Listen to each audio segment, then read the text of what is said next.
So if you think about connection, what things are you doing on autopilot, right? What things are you doing in your daily life where if you think about it and you reflect, you actually can't remember Hmm. that you might have done the thing.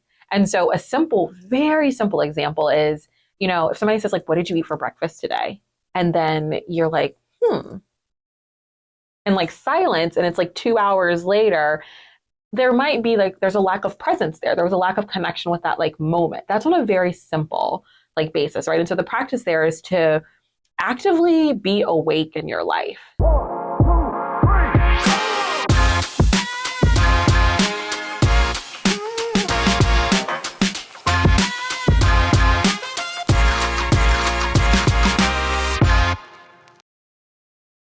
You're listening to America's Healthiest City on Mike King Biz Radio Network on ESPN Richmond 106.1 and Choice 105.3.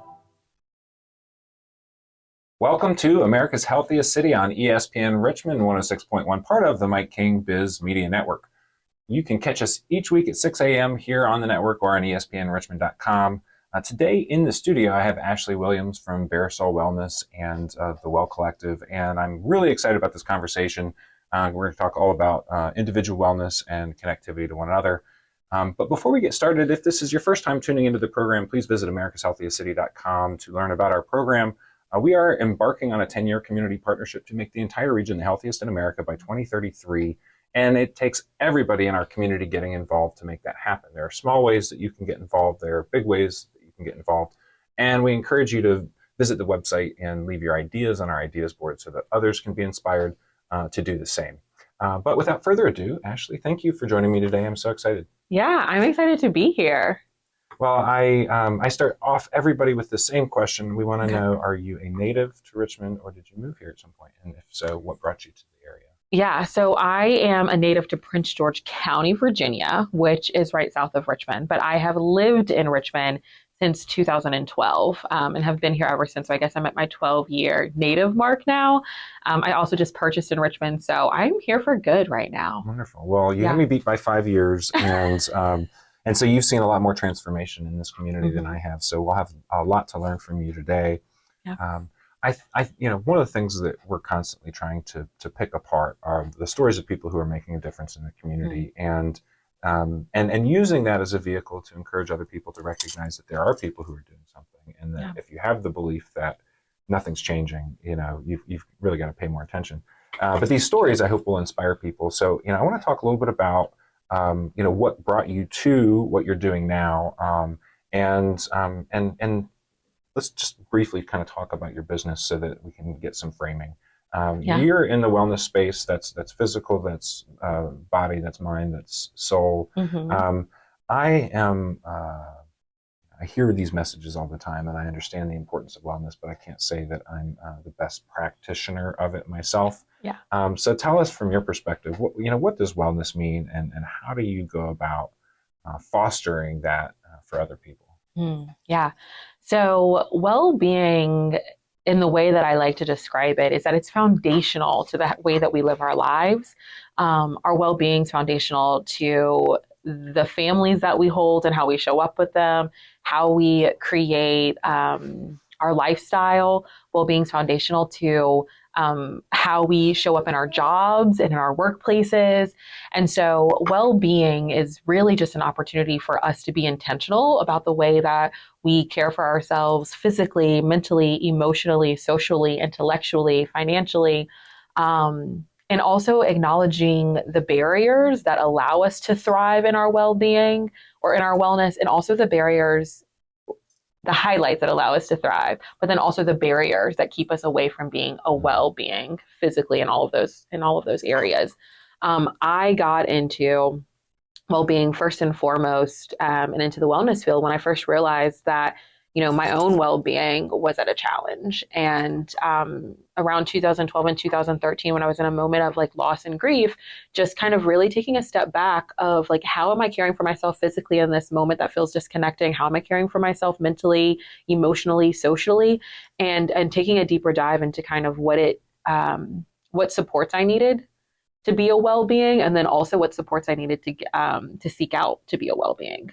So I want to ask a little bit more about that. So Were you aware before this sort of moment of loss and grief that you had deficits in these areas, or did you really come aware of it in that moment? I knew that, I mean, my perception of myself was that I was a very well being, that like I knew how to take care of myself physically. I've been a runner my whole entire life. I worked out. I felt that I ate well. I could pay my bills like financially, you know. So if I were to look at my life from the outside in, I definitely thought that I was a well being, that I was had optimal self care. And when I experienced this moment, a huge part of me felt really disconnected, right? And so I wasn't finding joy in some things. I didn't really enjoy working out as much, or even if I did work out, it felt like I was striving in my workout. It wasn't something that I was doing to enjoy. It felt like I was kind of withdrawing from life. And so in that moment, I realized that I might not have been the well being that I thought that I was. I maybe had the knowledge and the tools, right, of seeking them out, but I wasn't necessarily doing it. And in that same moment, I was also at the very beginning of my career in mental and behavioral health. And so I was taking care of other people and providing them with the resources and tools. And so during that moment in life, there was a lot of reflection around what are the tools that really allow us to take care of our whole self, not just our physical bodies, not just like the things that make us like laugh, but how do we take care of our hearts when our emotions feel disconnected or scattered? How do we take care of our mind when um, it's it's anxious, right? And so the radical self-care practices I learned more so in 2012 and have since been in very consistent practice of them. But before that, I think I was doing okay, but I wasn't doing fabulous. Well, I picked up a nugget the other day on YouTube that I will share now because I think it's important. People that believe that they are well and fit and healthy sleep better Yeah. than people who believe that they aren't getting the right exercise and everything. So Yeah. there's this component of belief that I think is good to encourage people to continue to have and to Yeah. believe in that future. But so what changed? You kind of you have this stringent, we'll call it stringent, maybe is a good word, but just a Yeah. practice that you love Hmm. that makes you feel more whole, more connected. Let's talk a little bit about the community piece of that. You mentioned social well-being as one Hmm. piece. You're trying to introduce this to other people. How do you go about creating a business around well-being, and what's your blue ocean look like? Yeah. How are you doing it? Yeah. So my family physician, he said to me one time that, you know, you're the best at your job when you're the model of what you do, right? And so I've never really looked at the organization or the movement that I've created, both Bare Soul Wellness and the Well Collective as a business, And you're right? going to have to kind of break this down for Yeah, yeah, everybody in a minute because I'm yeah. curious myself. Yeah, I'll share that. And so I've never looked at it as a business, but I looked at it as just like a space for us to practice well-being. And so first and foremost, it has to start with myself, like I needed to be in practice of it. And so there's a motto that we have that is self-care is community care and community care is self-care, meaning that the more that we take care of ourselves in a holistic way, the more we have the capacity to be in relationship and care for others.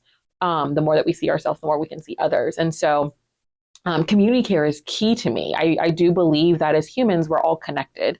I believe that it is a birthright for us to be in service of each other, to create relationship with each other. And so that's really one of the values of a lot of the things that I do personally, but a lot of the things that I invite other people to be a part of. And so for community programming wise, in creating spaces for people to be in relationship with their body through movement, through breath work, through dialogue, and with other people, creating spaces for one-to-one like coaching is another thing that I invite in. So people can be in self-inquiry, so they can gain their self-awareness of like, who am I? How do I show up? And then also creating space for people to then be of service for others. And so a lot what brings me the most joy is creating opportunities for people to come together. And be in engagement in whatever way that it looks like. And so people are more familiar with the opportunities of us doing like movement based things in the community, but being in community conversations and panels around topics that we might not have the opportunity to dialogue about in our everyday life. Maybe it's because of time, or maybe it's because of relationship, or maybe it's because it's actually like our society doesn't talk about certain topics. And creating spaces for people just to simply be engaged, I think, is a key to our social well-being. And there's one offering that I always say is that like our inherent desire to connect socially is key to our well-being. Like we seek social engagement, and in the moments in which we don't, we really have to ask ourselves, why in this moment may I not seek connection with another person, and or what a part of my life in this moment is not connected, which is then creating that barrier for me being in connection with others. But we know we thrive with social connection. Well, I want to talk more about that, but we have to take a quick break, and we'll be right back. Cool. Thank you for listening to America's Healthiest City on Mike King Biz Radio Network. Welcome back. I'm your host, Will Melton, and today in the ESPN studio, we have Ashley Williams, and we're having a conversation about wellness and well-being, Versol Wellness, the Well Collective. Yeah. I have recently learned of this term called civic rent, and this was something that came out of the Chamber RVA intercity visit to Atlanta, and a brilliant gentleman shared this term, and it has been something that's been fostered there. And I love this idea that we would have a notion that we owe something to the community that we live in, as opposed to thinking that we get to live and sort of just roam around on our own and not really have to worry about this. But then we end up sharing all the same things. We share the land that we walk around on. We share the water that we drink. We share all this stuff. So we have to.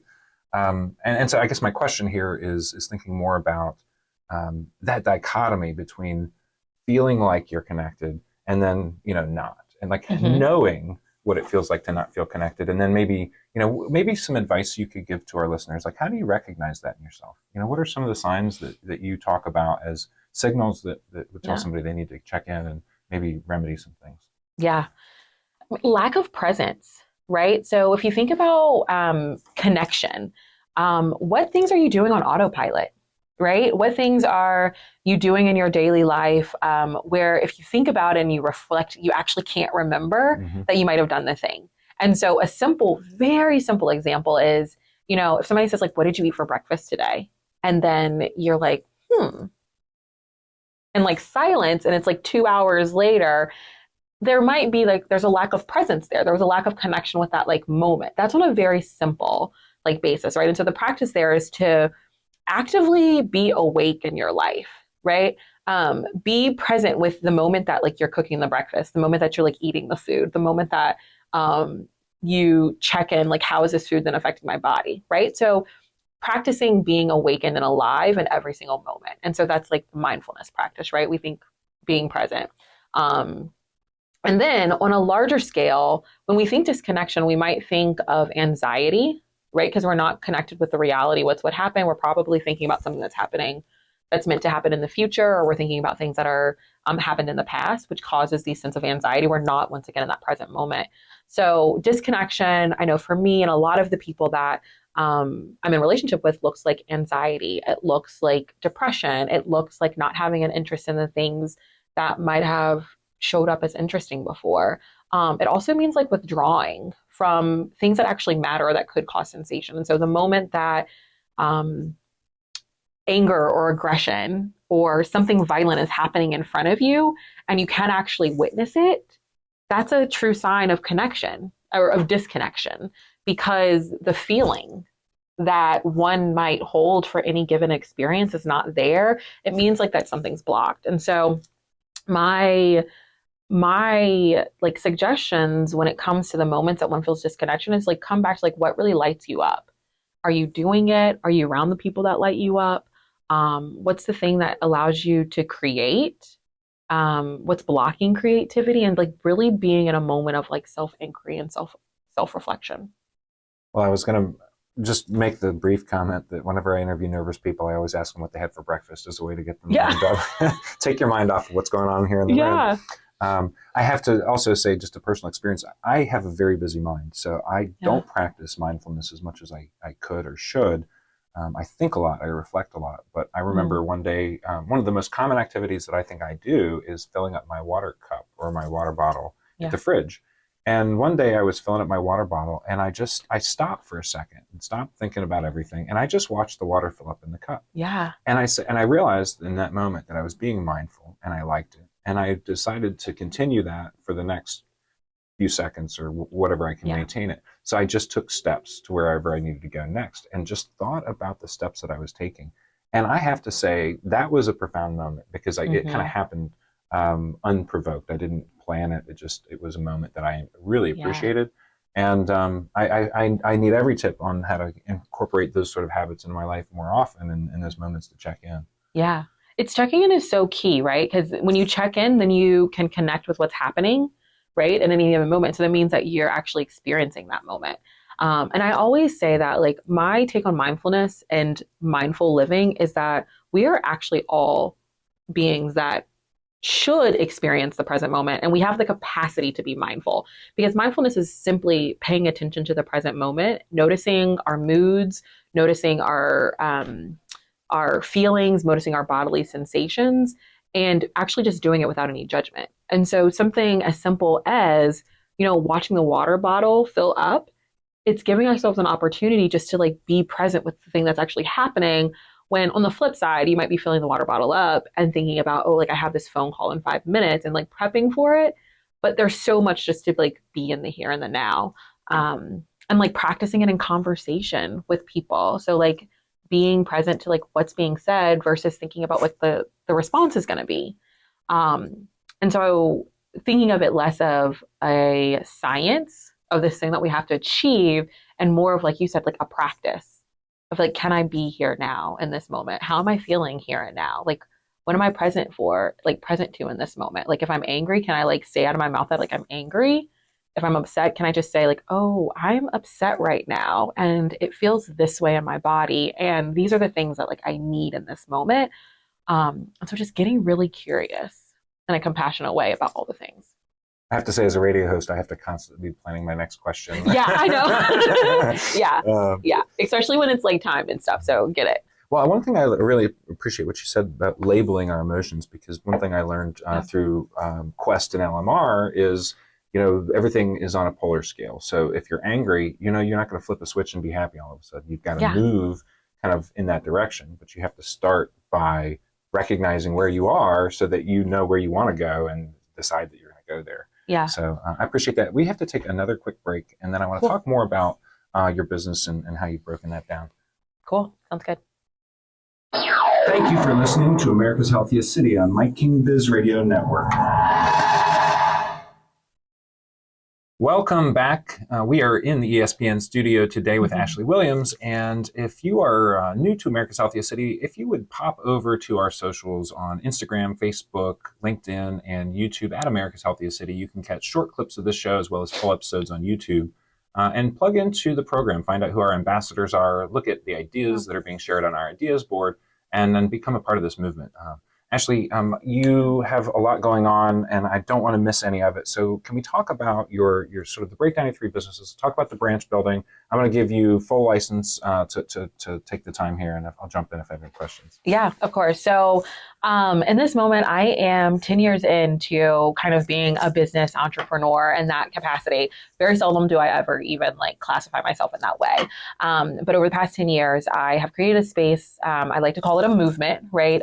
Less in the constructs of a business, but that we make mindful-based restorative practices accessible and approachable to the community and community settings. So thinking institutions, integrating various cultures around well-being within organizations from hospitals, from school systems, and different nonprofits that serve both youth and young adults. And so over the past 5 years, we've truly expanded and evolved. And so that's been the birth of what a lot of people know as the Well Collective right now. And so the Well Collective is a movement really that is a collective of individuals that are wanting to create a culture where we center that wellness and well-being is the birthright of every human. And so we do a lot of identity work, do a lot of cultural building, and a lot of community engagement, all through restorative practices.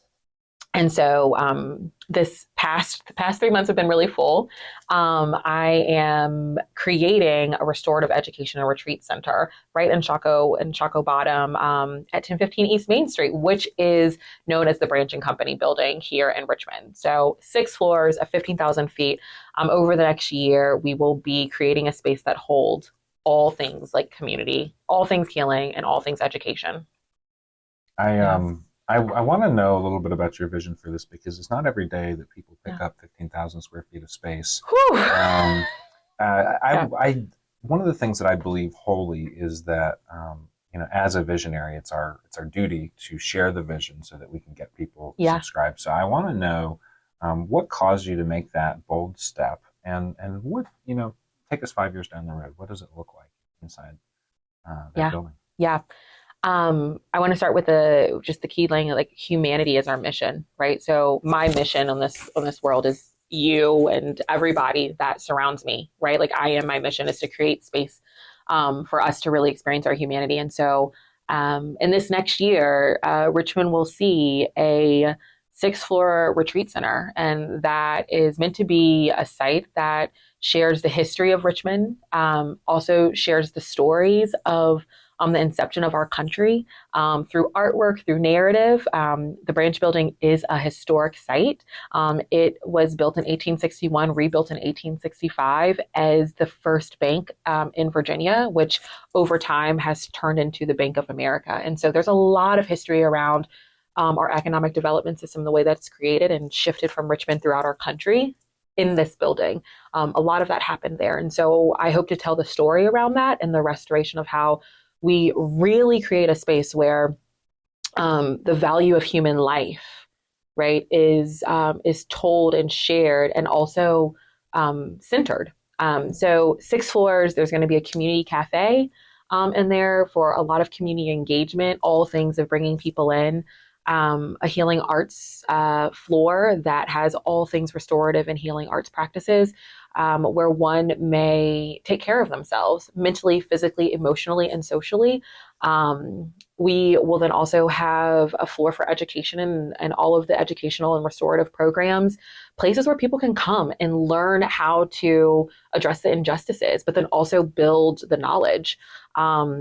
Dormitories for people to come and stay and retreat there over time. And so there's so much life that is meant to be created in this space. For me, it's definitely a restoration of our historical context and a reimagination of how we're in relationship with each other. Well, I'm a big believer in space being key to our community. Yeah. I used to be a part of a yoga studio in New Haven, Connecticut. It was aptly named Breathing Room, and it was my first ever yoga studio that I ever went to. And they did such a good job at making the space actually feel like the name of the business. It was like a place that I could be away from everything else in my life. And so I just having this conversation, I feel guilty because I'm like, I don't do enough of all this stuff. I'm better at the community part, but I always have to work on it. So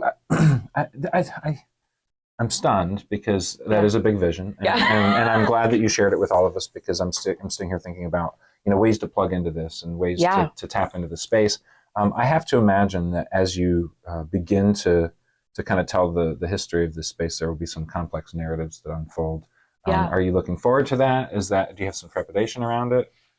No, I mean, I've been in this work for the past couple of years. And so similar to how you were sharing around, like, if we can just like acknowledge or accept whatever, like we accept anger when anger happens, we accept happiness when happiness happens. If we have an opportunity to acknowledge what's happening, then we have an opportunity to then move towards the acceptance of it. Mm-hmm. And then we have the opportunity to then be in action. Right. And so that's the system and that's the process on which I'm inviting people into, is to simply just acknowledge our narrative, right? Like acknowledge it, feel that like some parts of it don't actually feel good in our bodies. We might have some shame around it. Can we just accept it so the shame goes away, or at least is transmitted, and then that we can all act together and collectively? So my invitation for people is to be a contributor to like restoring our narrative and creating a history that we're proud of, so that when my life is shifting and changing and our generation right now is gone, that we're then telling a history that we're proud of, and that there's space where like we valued people. And so my invitation is for people to be a part of that. Well, we have a few minutes left, and Yeah. I tend to get a couple of these questions picked. And you've shared a lot of ideas in this show, but I'm wondering if there's any specific ideas that you have for Richmond, whether they be around social determinants or individual health, that we might put on our ideas board, small or big, that folks can tap into. Yeah, I invite people to be in more self-inquiry and self-awareness. To ask the questions like, what part of my life feel really good? And what part of my life am I hiding in the background? Right? Just get an individual self-inquiry.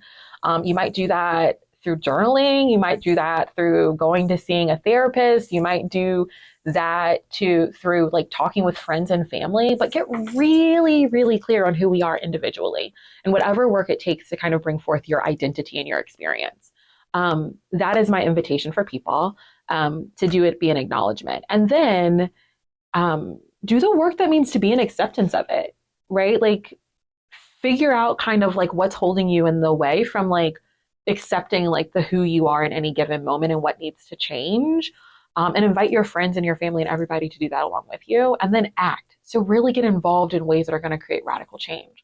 Find the people that are going to be in practice of action with you, the people that are going to question the systems that are not actually working for us. So our school systems, they're not working right now, right? Like the economic development systems, they're not working right now, right? Like there's too much of a shift. Like there's not equity within them, if we want to use that word. But like get really curious, how does your workplace operate? Like what's the culture of your family? Like who's around you, who's not around you? Like what systems are we perpetuating? And then like where can we individually take our identity to then show up in maybe just a little, like what's our responsibility to make a little shift in the way that we can? And so I really encourage people to first do that individual work, but really move towards action. Right. And so I specifically invite people to be a part of the collective. People think that it's like a business or a brick and mortar, but the collective is really meant to be a movement of people that want to be well, like individually, but then also see well-being happen to their neighbors, people that they know and they don't know they have a relationship with. And that requires a lot of change for some of us. But know that we're supported in doing that. And so get active. Well, you can count on me becoming a member of the collective, if you want to call it, joining the collective. I just a minute left. Who's somebody we should bring onto the show who's making a big difference here in Richmond on our community health? Yeah, I would definitely say Nicole Jones. If you're not aware, she's running for the Ninth District City Council right now. She is phenomenal and a really good friend, but has made a huge impact with like the Art 180 community, but is also making strides within the Richmond community too. Well, thank you for that. And how can folks get in touch with you out there? Yeah, find me on Instagram at AshleyJ_Williams. I'm all there all the time talking to you into the things, but also follow The Well Collective. Website, thewellcollective.space. Follow us on Instagram, follow us on Facebook. Send me an email at meet@thewellcollective.space. Well, thank you so much for joining me. This was America's Healthiest City on ESPN. Catch us each week, 6 a.m. on Thursdays. We'll see you next time.